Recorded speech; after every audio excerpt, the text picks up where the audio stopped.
এক নৌকা ছেড়ে অন্য নৌকায় পা রাখলেই হয়ে যায় বিয়ে, আর দাম্পত্য কলহ হলে স্বামীর নৌকা ছেড়ে বাবার নৌকায় ফিরে এলেই বিচ্ছেদ। এমন ব্যতিক্রমধর্মী সামাজিক রীতিতেই চলে বরিশাল অঞ্চলের নদী ভাসমান বসবাসকারী মান্তা বেদে সম্প্রদায়ের জীবন। বরিশাল সদর উপজেলার লাহারহাট, বুখাইনগর, বেলতলা, খেয়াঘাট সহ কলাবদর শাখা নদী ও কীর্তনখোলা নদীতে গেলে শত শত নৌকার সারি চোখে পড়ে। ঢেউয়ের তালে তালে দুলতে থাকা এসব নৌকাই এই মান্তা সম্প্রদায়ের মানুষের ঘরবাড়ি, সংসার ও কর্মস্থল। প্রজন্মের পর প্রজন্ম ধরে তারা নৌকায় বসবাস করে নদী থেকে মাছ শিকার করে জীবিকা নির্বাহ করছে। জায়গা পারি না কিন্তু এত টাকা লেগা, বুঝলেন? ইনকাম যা করি পেড়ে পেড়ে যায়, পেড়ে বাতি যায়, জাল সাবার করি, নৌকা দুন করি, এই জায়গার টাকা করতে পারি না।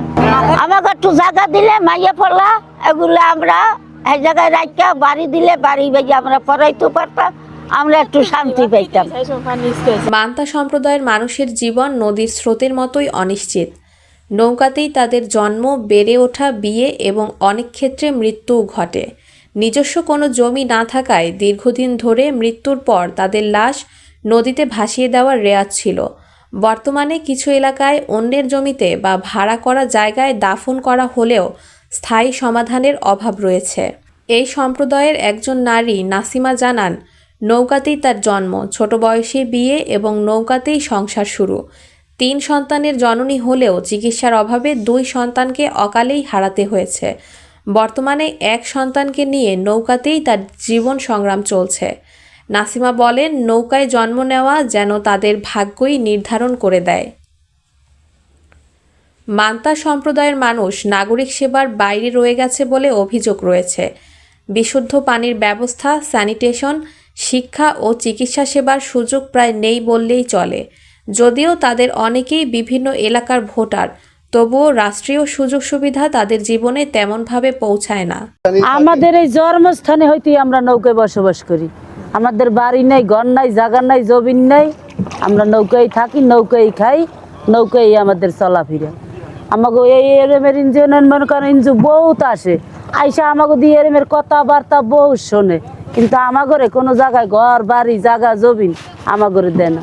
জায়গা আছে হেরা মনে করেন ঘর পায়, আর যারা নাই হেরা পায় না। আমরা পাড়ার লোকে মনে করেন যে ঘর বাড়ি পাইছে, আর আমরা যে ভাসমান লোক আমরা ভাসমানই থাই, আমাদের ঘর বাড়ির উপযুক্ত আমরা হইতে পারিনি সরকারের কাছে। কিন্তু ওই ভোট নেওয়ার সময় এইকেলা হয়, এইকেলা আমরা ভোটটাও দেই, কিন্তু ওই কেমন সুন্দর কানা করলে ভোটের কালে আমরা নাই, চিনির কালে দুলো ভাই, তাই ভোটের কালে আমরা আছি, আর চিনির কালে মনে করেন দুলো ভাই। এই নৌকায় বসবাস করি, নৌকায় আমাকে পোলা মাজা বিয়া করি, আমরা বিজা করে দিই, আবার মেয়েরা বস খাট হয়ে যায়, আর মেয়েরা নৌকার মধ্যে থাকে, টাকা পয়সা নৌকা দেয় না।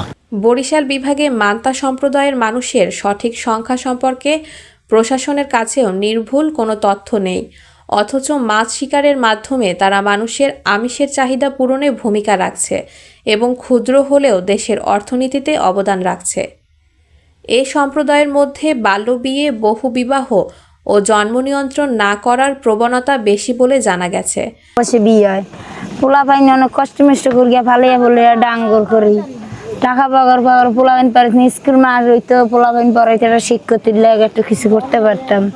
ঘর নাই, বাড়ি ঘর নেই, আমাকে ওই জীবন ভর মার পড়াতেন পড়ি গিয়ে নদীর ব্যবসা, নদী ছাড়া আমাকে উপায় নেই কোনো দিকে। মাছ ধরার সময় শিশুকে নৌকায় বেঁধে রেখে পানিতে নামার ঘটনাও দেখা যায়, যা একদিকে ঝুঁকিপূর্ণ, অন্যদিকে অমানবিক বলেও মনে করছেন অনেকেই।